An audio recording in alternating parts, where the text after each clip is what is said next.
Hello guys, welcome back to my channel. So far we have covered till model 5 and today we are going to explore model 6. And in previous module, we have covered a code for the API calling, and we have called one API from JSON placeholder website, and based on the status code of that API call, we have triggered some commands on Linux VM. So similar way, we will be doing similar kind of things in this particular model number 6, DevOps automation with Python. And here we are going to explore SSH automation using Paramiko. So this thing we have already covered in model 5. We'll see how Docker automation can be done using Python in this particular mod.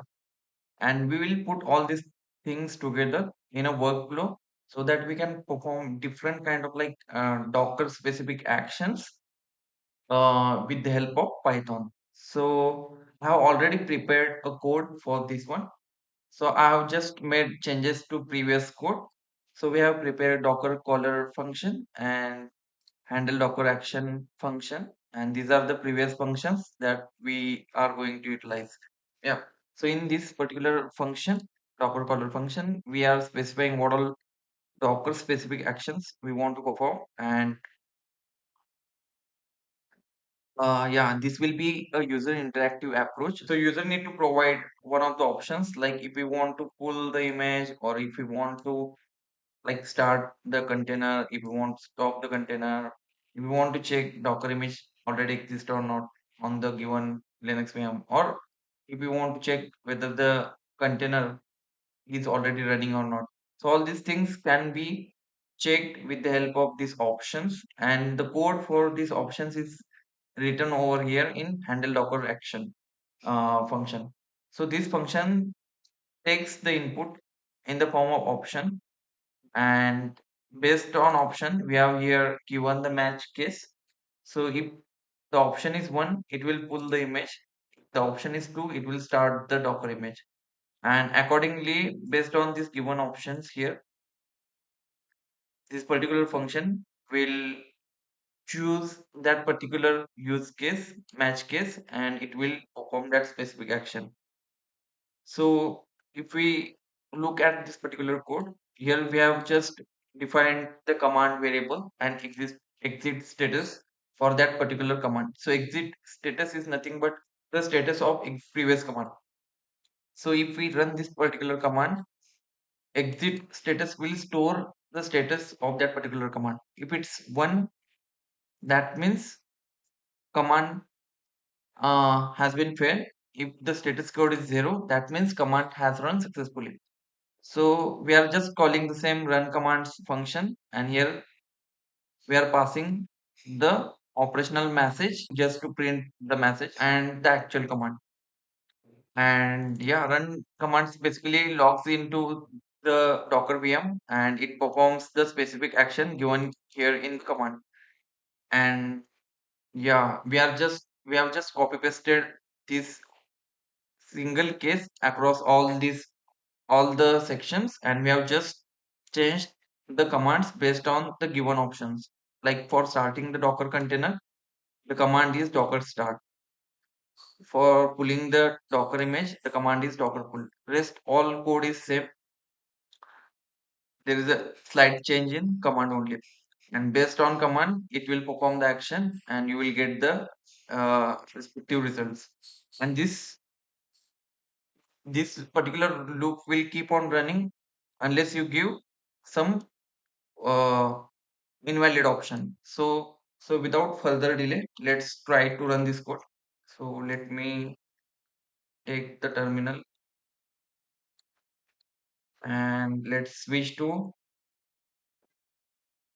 So the code is still present in model 5, and I'll while preparing the notes, I'll give this like this particular code inside model 6 on a GitHub repository. So I'll be adding all the codes for model 1, 2, 3 up to 6 uh, on this particular GitHub uh, repository, and you will find all the course related notes and its relevant code at this particular in this particular repository.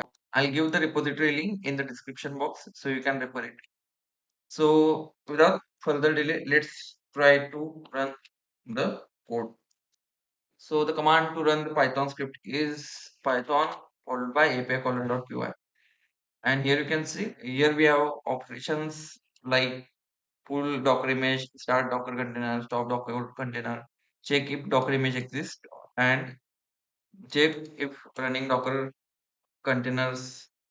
So first thing we will do is we will try to pull the image. So we'll choose an option one and we'll give the image name as hello world.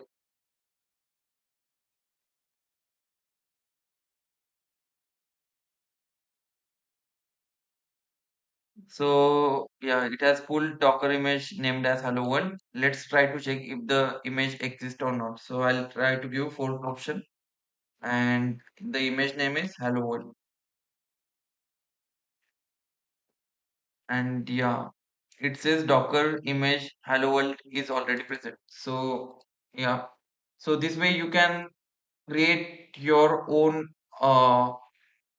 automation tool, and this can be provided to uh, like development teams, or this can be provided to security teams for their usage. So if they want to work on Docker and if they want to utilize any kind of like automation, so this kind of like scripts can be useful in the production environment, and it will save their time and efforts. So this is the final project for DevOps automation with Python module. If you have any queries in this particular code, you can post it in the comments and I'll respond to you. The code is given based on the concepts we have covered. We haven't written any fancy code. All the concepts which we have covered in this particular series are only written in the form of code in this particular project. So yeah, you can give it a try from your end, and if you find any difficulties, do let us know. Thank you so much for watching, and I hope you are excited for the next series, which is Ansible, and we will cover the Ansible in the upcoming tutorials. Thank you so much, and see you in the next one. Take care. Bye.